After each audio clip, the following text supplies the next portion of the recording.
Hey everyone, this is Michael again, and welcome to the AEW Dynamite review. Dynamite tonight was from the Nationwide Arena in Columbus, Ohio. And Dynamite tonight, I thought it was an okay show tonight. Wasn't the best Dynamite, wasn't bad, but just the show was okay. But tonight on Dynamite, we had the Young Bucks, Matt and Nick Jackson. They ended up taking on Matt and Jeff Hardy. We had the FTW Championship on the line, where Jack Perry defended the title against Rob Van Dam. And it was awesome to see RVD in the ring again. We had the Blackpool Combat Club. We had Jon Moxley and Claudio Castagnoli versus the Lucha Brothers, Penta El Zero Miedo, and Rey Fenix. Of course, this match came about because the Blackpool Combat Club won the parking lot fight on Rampage last Friday. So the winner of that parking lot fight would face the Lucha Brothers. And the main event, we had the AEW Women's World Championship on the line. Hikaru Shida defend the title against Anna Jay. And we also had matches announced for All In, which is awesome. But overall, Dynamite tonight, okay show it was. Not the best Dynamite. But let's jump right into the review. Dynamite opened up tonight with the Jericho Appreciation Society mandatory meeting. So we had Matt Menard end up introducing their leader, of course, who was Chris Jericho. So we saw all the Jericho Appreciation Society in the ring. We saw Danny Garcia, Jake Hager, Matt Menard, Angelo Parker, and also Ty Conti, Sammy Guevara, Anna Jay. So, they were all in there. So Jericho made his way to the ring. Jericho was looking a little concerned as he came into the ring of what was about to happen. So Jericho got on the mic. He ended up saying it's fine that all of them came down to the ring without him. But Jericho ended up saying that he comes to the ring as their friend. So Danny Garcia ended up interrupting Jericho. Garcia ended up telling Jericho to let the AS speak instead. So Danny Garcia ended up calling Jericho out for what happened last week. And he ended up saying that he did many things in his career to choose Jericho. So Danny Garcia was like, he doesn't understand why Jericho doesn't choose them. So Danny Garcia ended up saying that he cannot do this anymore. So he ended up leaving the ring and he went up the ramp. That's one down out of the Jericho Appreciation Society. Jake Hager then spoke up next. Hager ended up talking about their history and how much money that he's made thanks to Jericho. So Hager was like, if they have to cut ties, it's okay. He ended up saying because him and Jericho, have a lot of options. And Hager ended up saying that he liked that hat. Of course, the purple bucket hat, that stupid hat that he used to wear. So we had Hager ended up saying that he does not appreciate Jericho. So Hager dropped the mic, left the ring, 2 down. So we had Danny Garcia and Jake Hager out of the Jericho Appreciation Society. So Jericho ended up speaking up. Jericho talked about how proud he is of Anna Jay and Ty Mello. Especially with Anna Jay's title match with Hikaru Shida, which we saw later on in the night. So Ty Mello ended up interjecting. She kept saying that she used to be proud to be in the Jericho Appreciation Society. But she's not proud anymore. She kept saying that she feels sick, and not because of the baby. And she kept saying that she will go and have the baby, come back, and become AEW Women's World Champion without Jericho. So Ty Mello backed off. Anna Jay ended up speaking up. Anna Jay ended up saying that tonight is about her and that she's learned from the best. And she kept saying that it's not about appreciating Chris Jericho. So both Anna Jay and Ty Mello left the ring. So that's 4 down out of the Jericho Appreciation Society. So then Angelo Parker spoke up next. Parker ended up saying that he doesn't want to stop being a sports entertainer. He kept saying that he stood by Jericho's side and fought many battles for him. But then Parker ended up saying, what has Jericho given him? He kept saying that he doesn't want to do this, but he has no choice. He kept saying that he has nothing left to give Jericho. So Angelo Parker left the ring. 5 down out of the Jericho Appreciation Society. So Matt Menard got on the mic. Matt Menard was tearing up what he was about to say. He kept saying that Jericho was his childhood hero. He kept saying that he remembers buying a Jericho t-shirt with his first paycheck from his first job. Menard went on to say that when his wife was pregnant and he had no job, Jericho talked with him and helped him get a job with AEW. Menard ended up saying that the past few months have been nothing but a dream. But it's never sat right with him. Why guys he came up with, like Eddie Kingston, hated Jericho's guts. So Menard ended up saying, now he understands. Menard then dropped the mic and he left the ring. So that's 6 down out of the Jericho Appreciation Society. So the only one that was in the ring was Sammy Guevara, along with Jericho.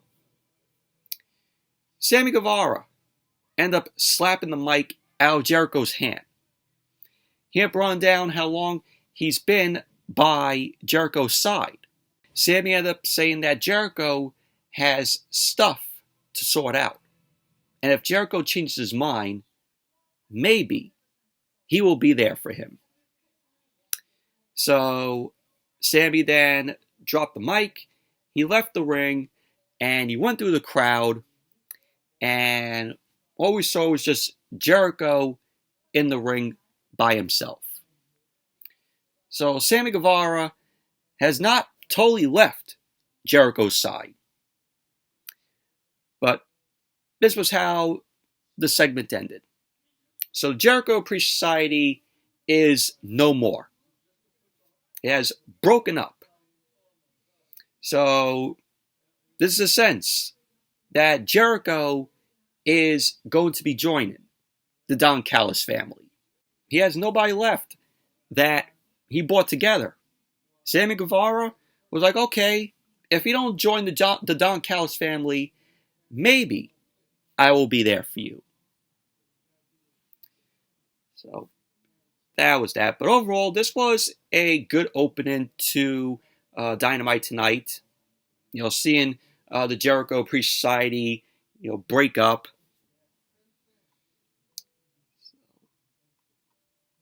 And then, as Dynamite came back from the commercial, Chris Jericho was backstage. Renee Paquette was going to get a few words with Jericho, but it was then intercepted by Don Callis. So Don Callis was like, oh, what happened out there? And Jericho ended up saying that he's made his decision and he'll make the announcement next week. So next week we'll get the announcement from Jericho if he has joined the Don Callis family, which I think he will.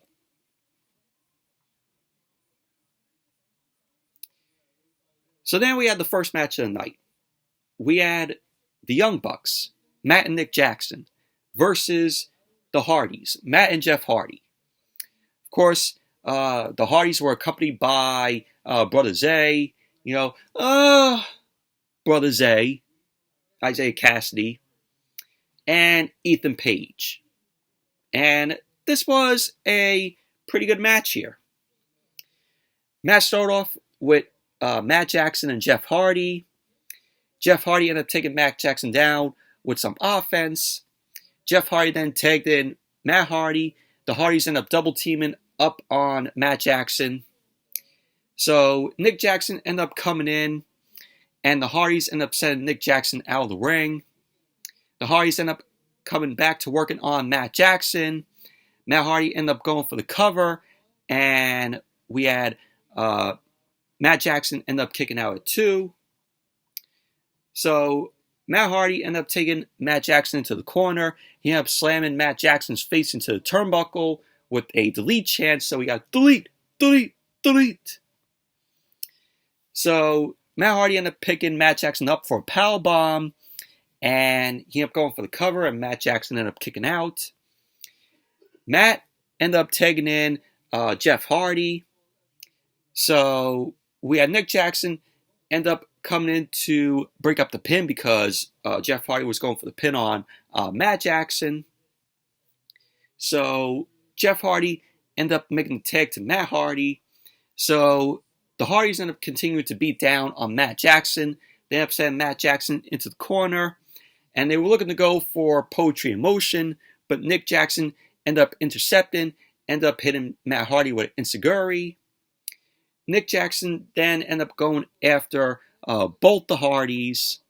The Bucks end up hitting a risky business on Matt Hardy in the ring. Matt Hardy escaped to the outside, and Nick Jackson ended up diving to the outside, taking down Matt Hardy, and then Dynamite went to commercial. So as Dynamite came back from the commercial, both Matt Hardy and Matt Jackson ended up trading blows. They ended up coming back to their feet. Matt Hardy ended up catching Matt Jackson with a side effect. So we had the tag made to both sides. So Nick Jackson and Jeff Hardy ended up coming into the ring. So we had Jeff Hardy ended up taking Nick Jackson down. He ended up going for the cover, and Matt Jackson broke up the pin. The Bucks then started going after Jeff Hardy. Jeff Hardy ended up taking both the Bucks out with the Whisper in the Wind. Jeff Hardy ended up going for the cover on Nick Jackson, and Nick Jackson ended up kicking out. We had Matt Hardy end up coming in, and Jeff Hardy ended up hitting a Swanton Bomb to Nick Jackson, but Matt Jackson ended up breaking up the pin as Jeff Hardy went to go for the pinfall on Nick Jackson. Matt Jackson ended up rushing back in. He took down Jeff Hardy. Matt Hardy ended up delivering the Twist of Fate to Matt Jackson. So the Bucks ended up hitting the BT trigger on Jeff Hardy, and Nick Jackson ended up going for the cover. And there you go. The Young Bucks ended up winning the match. Post-match, both Matt and Jeff Hardy and the Bucks showed respect to each other. So the Bucks got on the mic, and they ended up calling out FTR to make their way to the stage. So the top guys, FTR, Harwood, Wheeler, they ended up heading down to the ring. FTR ended up confronting the Bucks. We had a stare down between FTR and the Bucks, and it led to Nick Jackson saying, "All in." So the challenge has been accepted. It's going to be the Bucks versus FTR for the World Tag Team Championship. So that's going to be awesome there. This is their third match in the trilogy here, with FTR and the Bucks. It's going to be awesome. But overall, the Bucks versus the Hardys, it was a good match there. And then we had a video package we saw from last week where Hikaru Shida beat Toni Storm to win the AEW Women's World Championship. last week on Dynamite, the 200 show. And so, of course, Hikaru Shida is a two-time AEW Women's World Champion. And there's going to be a tournament that will culminate in a four-way match at All In for the Women's World Championship. So the tournament is going to be taking place Friday on Rampage. So that's that. And then we also had a vignette where the main event for All In is official. Of course, MJF will be taking on Adam Cole for the World Championship. So then we saw Adam Cole and MJF. They were bonding together. Again, I love these MJF and Adam Cole Bond segments. They are just absolutely awesome and golden. So this time, MJF and Adam Cole headed to a trampoline park, with kids there. So, MJF was just jumping on the trampoline. He's like, "Oh, hey Max, look how high I could jump." So then MJF was like, "Oh, let's play dodgeball."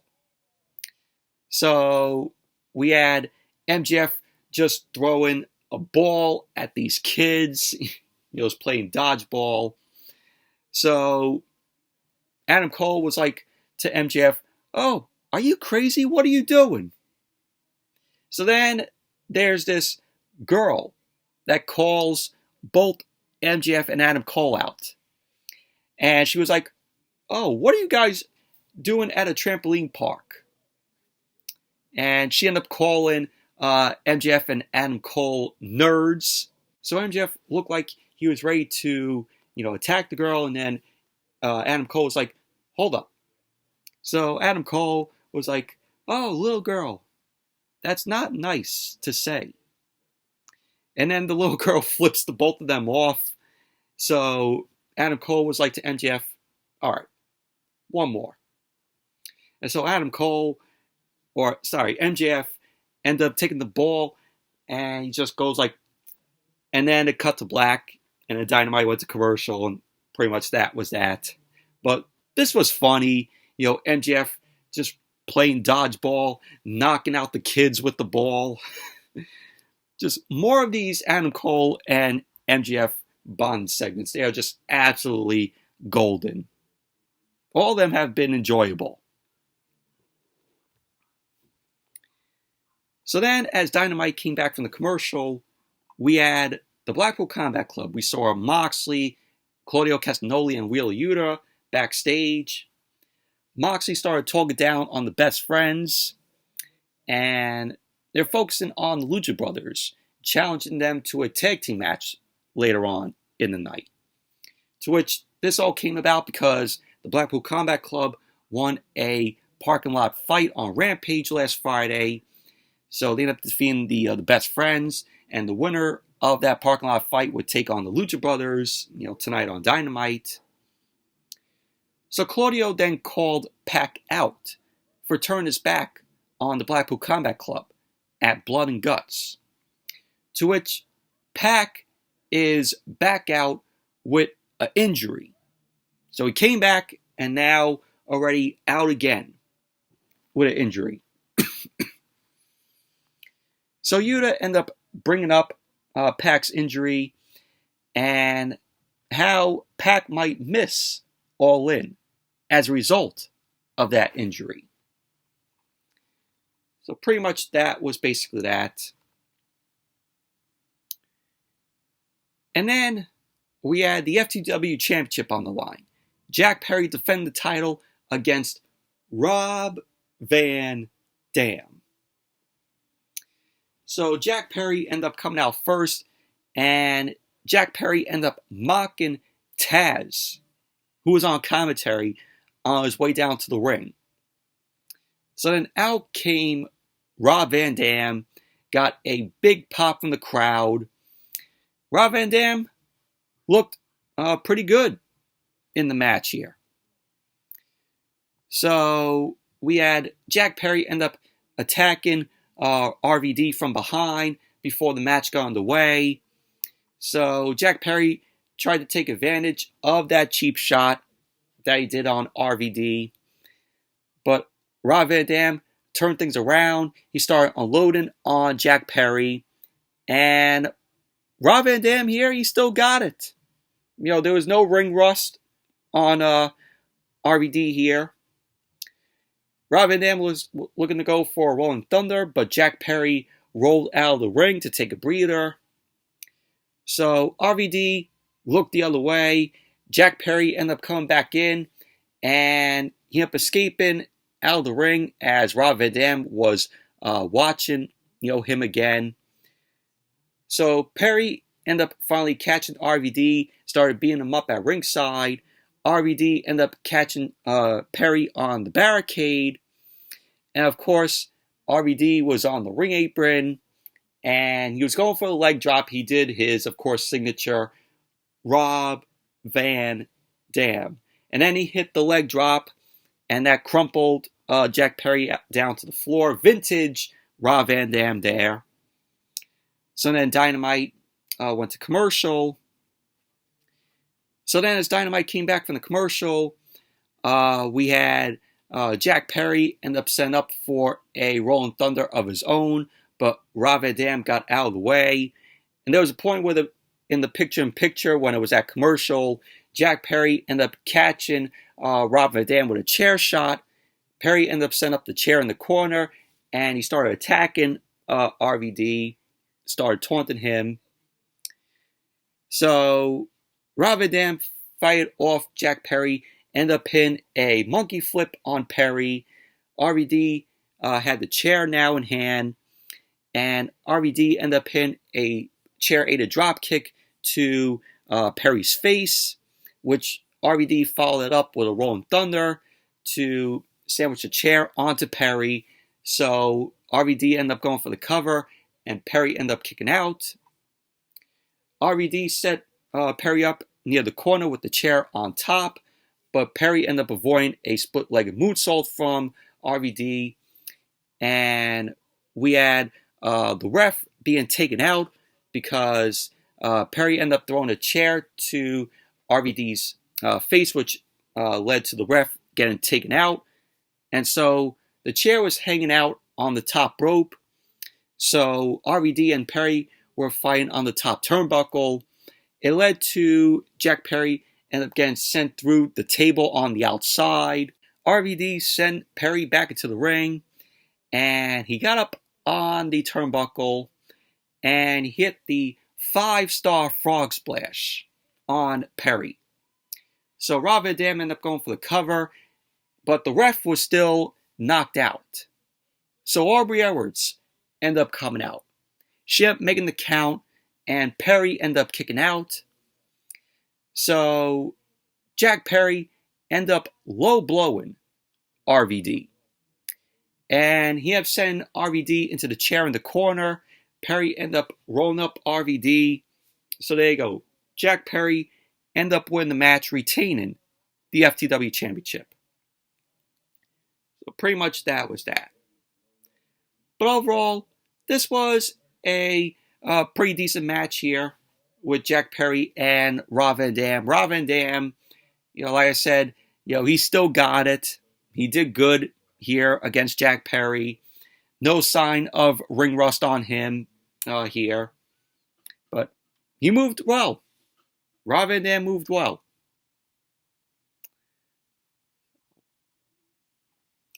And then we have Renee Paquette. Renee Paquette was backstage with the Lucha Brothers, with Penta El Zero Miedo, who, the face paint on him, he looked like the Joker, which was cool. Cool face paint on Penta there, resembling the Joker. And they ended up talking down the Blackpool Combat Club, and they promised to pick up the win later on in the night. So that was what the Lucha Brothers had to say. Of course, Alex Abrahantes was there with them. So then we had MJF and Adam Cole. They ended up heading out to the ring, got a huge pop from the crowd there. So we had MJF end up talking down footage of him saying that everyone in the Midwest is mid. He ended up hyping up his favorite place in the United States, and it is the Midwest. So Adam Cole ended up hyping up the match against him and MJF at All Out for the World Championship, and Adam Cole ended up believing that he's going to win the match. So MJF ended up taking this to mean it's a promo battle. And Adam Cole ended up talking about wanting to go all in on some wrestling history, addressing the attempt to get the World Tag Team Championship before talking about another pair of tag titles that mean the world to him, to which he mentioned the Ring of Honor World Tag Team Championship. Adam Cole ended up saying that he owes his entire career to Ring of Honor, and the wrestling we know and love is thanks to Ring of Honor. So Adam Cole ended up talking about his accolades in Ring of Honor. He ended up saying that the tag titles are the only thing missing from that list. He ended up suggesting that him and MJF challenge for the titles at 0 Hour in Wembley Stadium. So we had Adam Cole end up saying that he is willing to do the very thing. MJF then made the challenge official, and he ended up calling out Aussie Open. He ended up saying that he and Adam Cole are better than you, baby. So the match is made official. It's going to be Aussie Open versus Adam Cole and MJF for the Ring of Honor World Tag Team Championship. So then Roderick Strong ended up coming out. So Roderick Strong was angry about Adam Cole wanting to team with MJF and not with a legend like him, a Ring of Honor legend. So MJF ended up running down Roderick Strong. He ended up telling Roderick to get in his car and go home, run up the stairs, slam the door to his room, jump into his bed, and cry into his Hello Kitty pillow. Put his headphones and to shake it off, you bland bitch. So that is what MJF said to Roderick Strong. So that led to the crowd end up chanting, shake it off. So Roderick Strong ended up asking if Adam Cole is going to let MJF run him down like that. Strong ended up saying that the Kingdom, Matt Taven and Mike Bennett were right. He ended up saying that Adam Cole isn't really his friend after all. So the Kingdom ended up arriving, and Roderick Strong ended up leaving with the Kingdom. Adam Cole ended up shouting at MJF, ended up telling Cole is friends with Roderick Strong as well. So that led to Cole shoving MJF, which that's a tease right there to come, because MJF did not look too happy that Adam Cole ended up shoving him.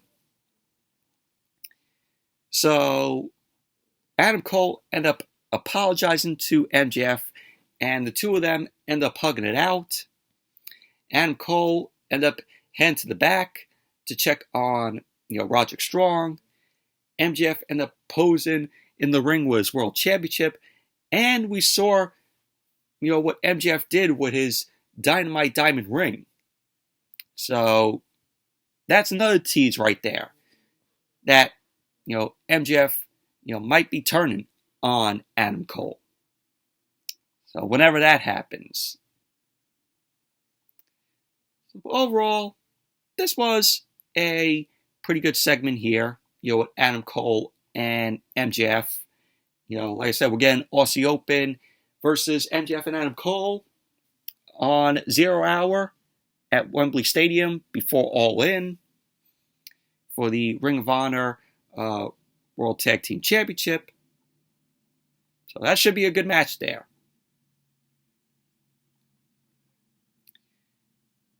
So then we had the Lucha Brothers, Penta El Zero Miedo, and Rey Fenix versus Jon Moxley and Claudio Castagnoli.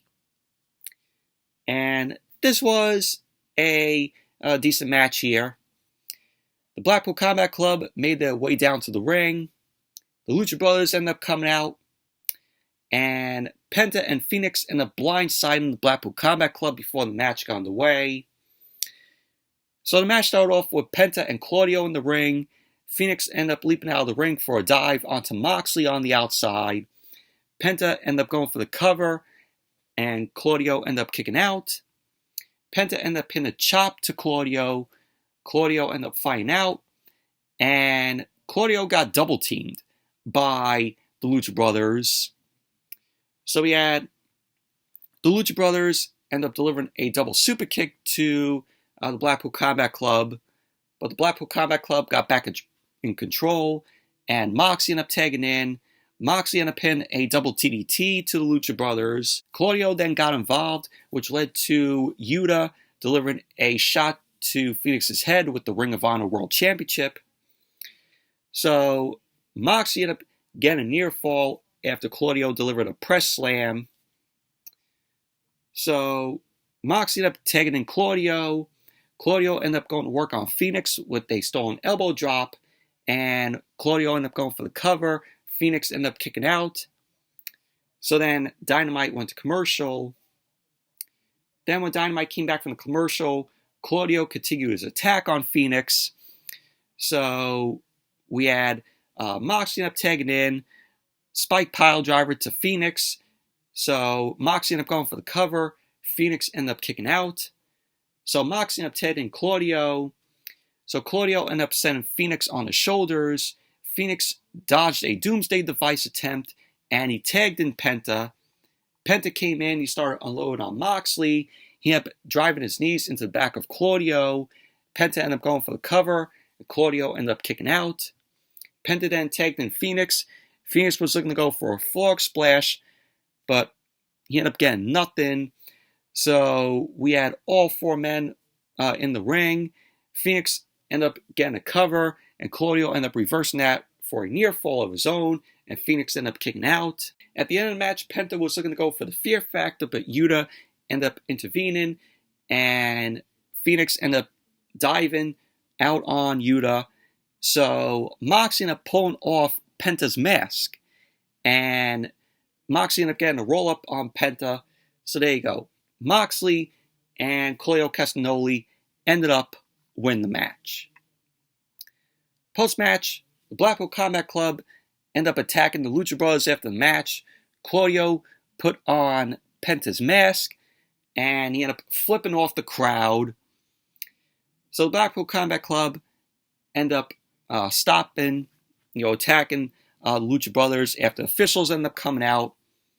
So Claudio ended up holding on to Penta's mask as they went through the crowd, and that was that. But overall, it was a decent match between the Blackpool Combat Club and the Lucha Brothers. And then we saw Alex Marvez backstage. He was talking to Kenny Omega. Kenny Omega ended up promising to address things in due time. So pretty much that was basically that. So then as Dynamite came back from the commercial, we saw the Mogul Embassy. They made their way down to the ring. Swerve Strickland was looking to address what's been going on the past couple of weeks. So Prince Nana ran down the crowd, and Swerve ended up getting on the mic. Swerve ended up saying that last week they had to prove a point by going to Seattle and putting the fear of God into Nick Wayne. Swerve ended up saying that the Mogul Embassy are above the authority around here, especially in Seattle. So AR Fox ended up telling Darby Allin to come out.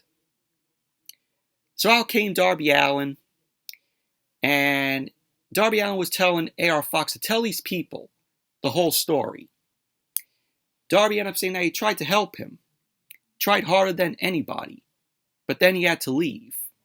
Darby ended up saying that AR Fox has some new friends, but that's okay. Darby ended up telling AR Fox that he has some friends too. So the lights end up going out in the arena. All you just saw was the fans' flashlights on their phones. And then when the lights came back on the arena, we saw Sting. Sting ended up returning after an injury that he had. Of course, you got Tony Schiavone on commentary going, "It's Sting!" So Darby ended up coming in to the ring. So Sting ended up clearing the ring of the Mogul Embassy. Swerve was the only one left alone in the ring with Sting. Sting ended up hitting Swerve with the baseball bat. Sting then stared down Swerve and he pointed to the screen. So Sting ended up won a match of some sort at All In. So Swerve ended up heading out of the ring to regroup with the Mogul Embassy, and that was basically that.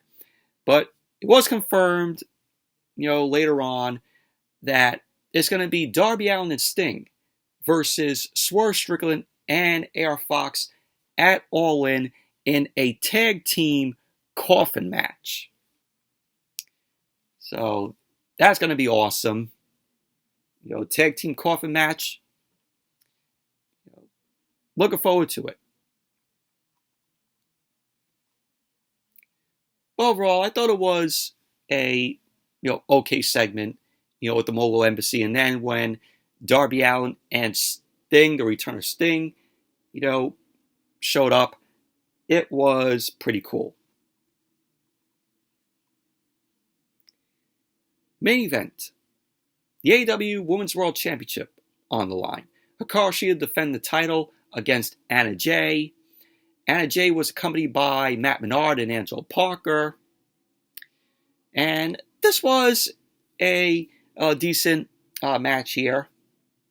So we had Shida and Anna Jay end up locking up.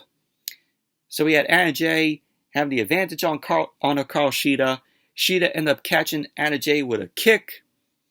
So Hikaru Shida ended up hitting some punches to Anna Jay. So Anna Jay ended up shoving Shida onto the apron. She ended up kicking her to the outside.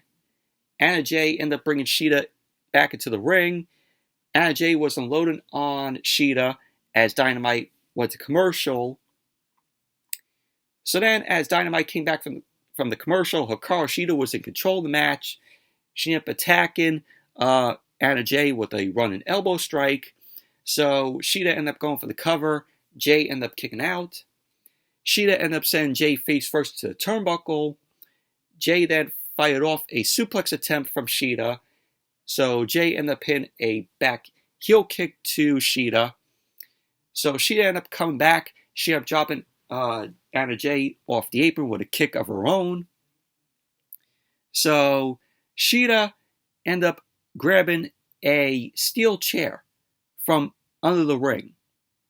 And she ended up looking for a leaping kick, but Matt Menard and Angelo Parker end up getting involved, which allowed Anna Jay to send Shida into the ring steps.